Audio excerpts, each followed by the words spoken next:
नमस्कार मित्रों, स्वागत है आपका हिंदी आलोक यूट्यूब चैनल पर। हम लोग अलंकार पढ़ रहे थे। आज अलंकारों को पढ़ने के क्रम में हम जो अलंकार पढ़ेंगे वो बहुत महत्वपूर्ण है। उसका नाम है असंगति अलंकार। असंगति अलंकार क्या होता है? इससे पहले हम लोगों ने व्यतिरेक अलंकार पढ़ लिया था। अब हम लोग असंगति अलंकार देखेंगे। असंगति अलंकार होता क्या है? आजकल परीक्षाओं का लेवल बढ़ता जा रहा है, तो इसलिए कुछ प्रचलित अलंकार ना पूछकर अब लीक से हटकर भी अलंकार पूछे जाने लगे। तो आगामी जो आपकी टीजीटी पीजीटी परीक्षा है, नेट की परीक्षा है, इन सब में असिस्टेंट प्रोफेसर की परीक्षा है, इनमें ऐसे अलंकार खूब पूछे जाते हैं जो थोड़ा लीक से हटके होते हैं। देखिए, असंगति अलंकार है क्या? असंगति अलंकार वहां होता है जहां कारण कहीं और हो, कारण कहीं और हो और कार्य कहीं और हो।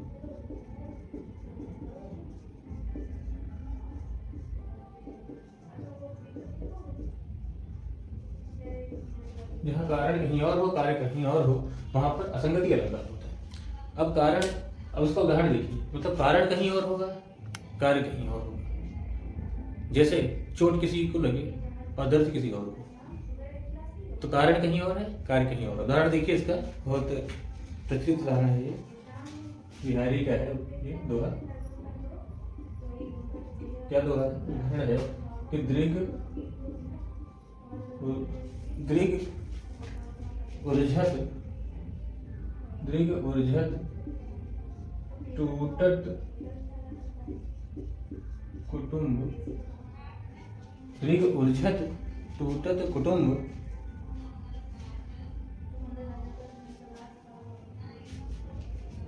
जुरत चतुर चित, जुरत चतुर चित प्रीत। दृघ उर्झत टूटत कुटुंब, जुरत चतुर चित प्रीत, परत गांठ दुर्जन हिये, परति गांठ दुर्जन हिये, दई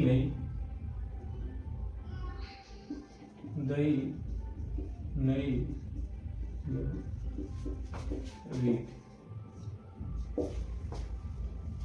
अब देखिए, इस दोहे में देखिए बिहारी लिखते हैं कि दृघ उर्झत, दृघ माने होती है आंखें, आंखें उलझती हैं। जैसे प्रेम होता है तो प्रेम में सबसे पहले आंखें उलझती हैं। नायक और नायिका की आंखें उलझ गई, और आंखें उलझी और टूटे क्या? दोनों परिवार, दोनों, लड़का लड़की के परिवार दोनों, या नायक नायिका के परिवार दोनों लड़ गए, जिससे वो टूट गए।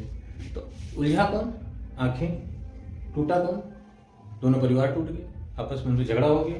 फिर अब देखिए, जहां जो चीज उलझती है वही टूटती है, उसी में गांठ पड़ती है, और वही जुड़ती है उसी में गांठ पड़ती है। लेकिन यहाँ क्या हो रहा है? आंखें उलझ रही हैं, परिवार टूट रहे हैं, परत गांठ दुर्जन की, और जो गांठ पड़ रही है दुर्जनों के, बुरे लोगों के या प्रेम से जलने वाले लोगों के हृदय में पड़ रही है।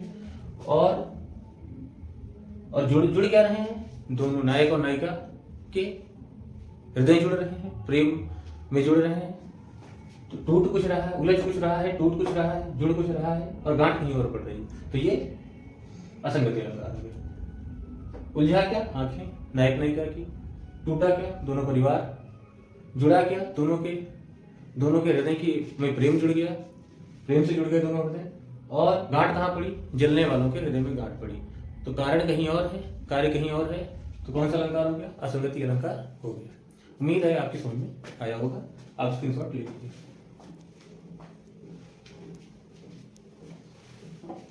इसके बाद जो अलंकार है,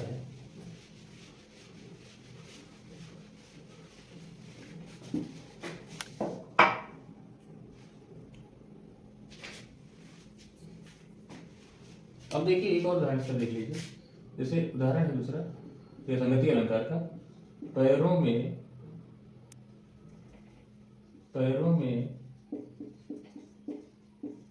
लगाई मेहंदी आंखों में समा गई, आंखों में समा गई। अब देखिए, पैरों में लगाई मेहंदी आंखों में समा गई। मेहंदी कहाँ लगाई गई? पैरों में। सभा कहाँ गई? आंखों में। कारण कहीं और है, कार्य कहीं और हो रहा है, असंगति अलंकार। इसके बाद हम देखते हैं, इसके बाद है, इसी से मिलता जुलता एक अलंकार है विभावना अलंकार।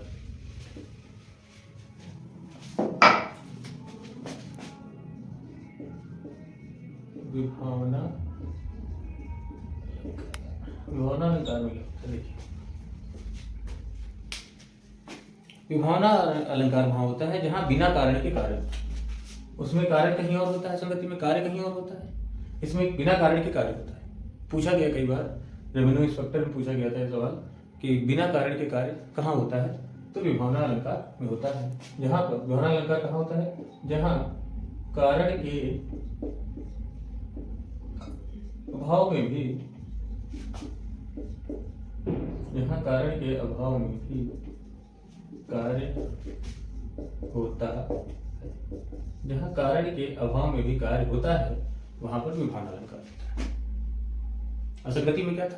कारण कहीं और है, कार्य कहीं और हो रहा है। यहाँ कारण है ही नहीं लेकिन कार्य हो रहा है। जैसे कोई बिना मुंह के बोल रहा है, बिना पैरों के चल रहा है, बिना पंखों के उड़ रहा है, तो क्या है?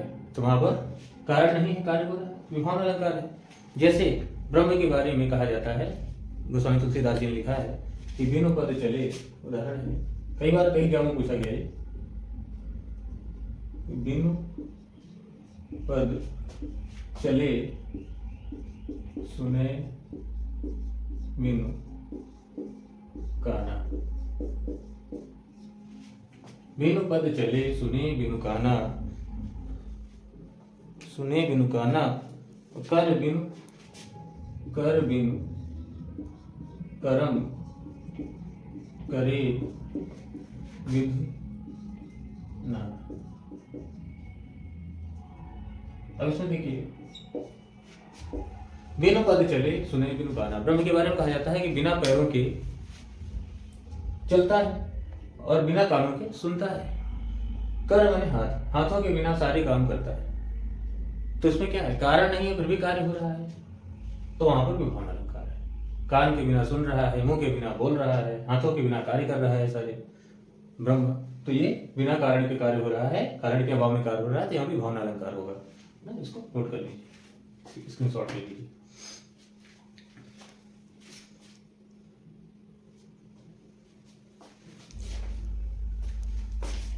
इसके बाद है दोनों मिलते जुलते अलंकार से साथ में पढ़ते हैं, इसी से मिलता जुलता और विशेषोक्ति। विशेषोक्ति, अब इसमें क्या होता है? ये भी मिलता जुलता है उन्हीं से।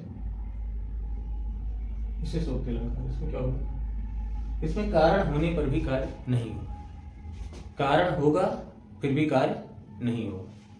जहां कारण होने पर भी कार्य ना हो, जहां कारण होने पर भी कार्य ना हो, वहां विशेषोक्ति अलंकार होता है। जैसे पानी बिच मीन पियासी, पानी, उदाहरण देखिए इसका, पानी बिच मीन पियासी, पानी बिन मीन पियासी, मोही सुन आवे हांसी, मोही सुनी सुनी आवे हांसी, मोही सुनी सुनी आवे हांसी, पानी बीच मीन प्यासी, मछली पानी के बीच प्यासी है। पानी है, कारण है, पानी है, लेकिन प्यासी है। पानी के होते हुए प्यासी है, कारण होने पर भी कार्य नहीं हो रहा। पानी होते हुए भी वो प्यासी है, कारण होने पर भी कार्य नहीं हो रहा, इसलिए यहाँ पर विशेषोक्ति अलंकार होता है। अब देखिए इसका भी स्क्रीनशॉट ले लीजिए।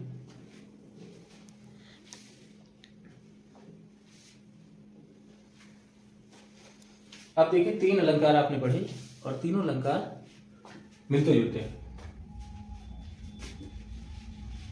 उनका अगर सार देखें तो क्या है? कारण कहीं और हो, कार्य कहीं और हो, तो कौन सा अलंकार हो गया? दूसरा, कारण न होने पर भी कार्य हो रहा है, और तीसरा, कारण होने पर भी कार्य नहीं हो रहा है। तो एक तो हो गया जो हमने सबसे पहले पढ़ा कि असंगति अलंकार। पहला तो हमने पढ़ा असंगति, हमने पढ़ा पहला असंगति, दूसरा पढ़ा विभावना, और तीसरा पढ़ा विशेषोक्त। मिलते जुलते थे। पहले में क्या हुआ? कारण कहीं और,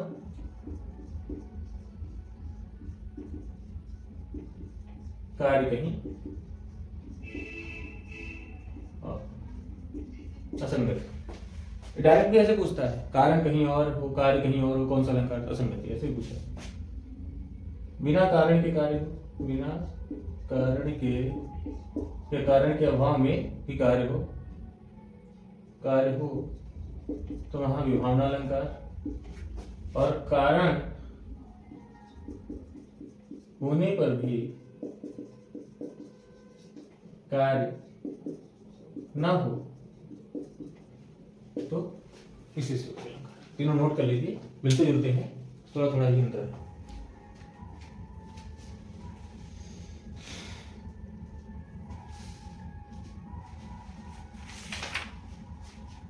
इसके बाद है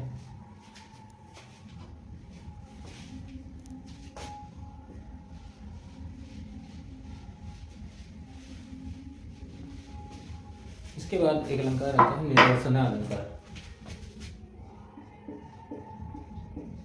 निदर्शना अलंकार में क्या होता है? जहां पर उपमेय और उपमान जैसे दो वाक्यों में अर्थ की भिन्नता होने पर भी कल्पना के सहारे एक दूसरे से संबंध स्थापित किया जाता है, वहां पर निदर्शना अलंकार होता है।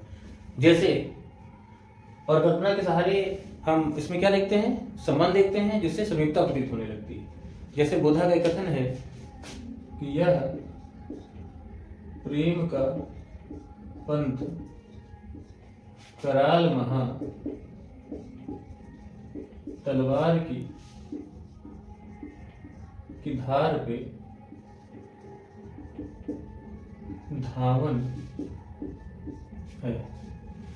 तलवार की धार पे धावन है। अब देखिए बोधा का कथन है, ये पूछा था कई बार, किसका कथन है? बोधा। यह प्रेम का पंथ कराल महा तलवार की धार पे धावन है। निदर्शन अलंकार है इसमें। ये प्रेम का पंथ कैसा है? बहुत कठिन है, और इसको प्रदर्शित करने के लिए कहते हैं कि तलवार की धार पे धावन हो। तलवार की जो धार होती है पतली सी, उस पे दौड़ना है।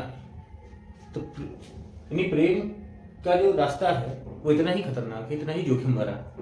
तो प्रेम का पंथ कठिन तो है, लेकिन वो तलवार की धार पे दौड़ना नहीं है। लेकिन दोनों कथनों में समीपता लाई जा रही है कल्पना के सहारे।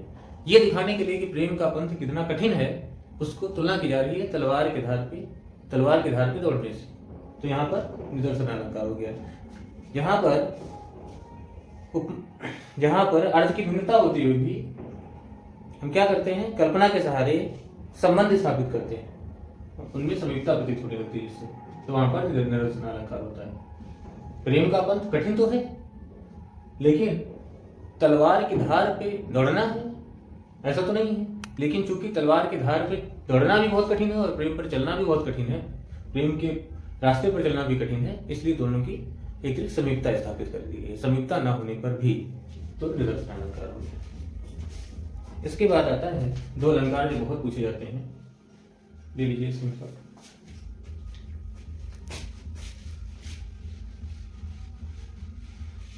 इसके बाद है अतिशयोक्ति अलंकार। अतिशयोक्ति, एक होता है अतिशयोक्ति और एक होता है अत्युक्ति। अतिधनोक्ति, अत्युक्ति। एक अत्युक्ति अलंकार होता है, एक अतिशयोक्ति। अतिशय धनोक्ति और अत्युक्ति। ये क्या है? अतिशय धन उक्ति, ये बनता है अतिशयोक्ति, गुण संधि होगी।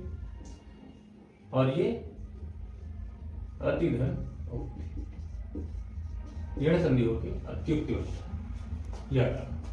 अब देखिए अतिशयोक्ति और अत्युक्ति में क्या अंतर है। दोनों में बात को बढ़ा चढ़ाकर कहा जाता है, लेकिन बस बढ़ा चढ़ा कहने का अंतर है। इसमें बढ़ा चढ़ाकर कहा जाता है, लेकिन इसमें बहुत ही इसमें झूठ बोला जाता है, मतलब इसमें झूठ और इसमें सफेद झूठ।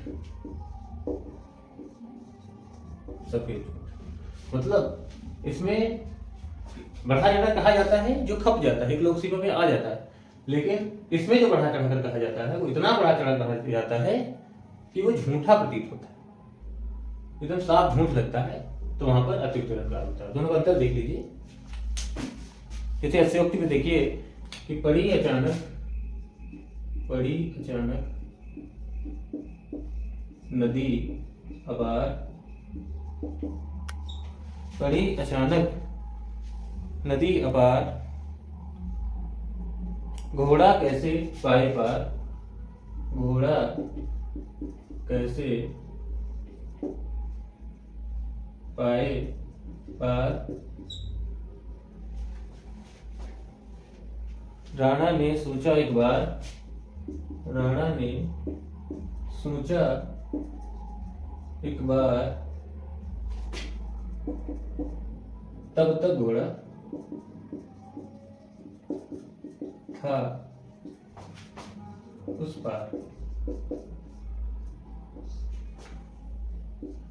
अब देखिए इसमें पड़ी अचानक नदी अपार, घोड़ा कैसे पाए पार, राणा ने सोचा एक बार, तब तक घोड़ा था उस पार।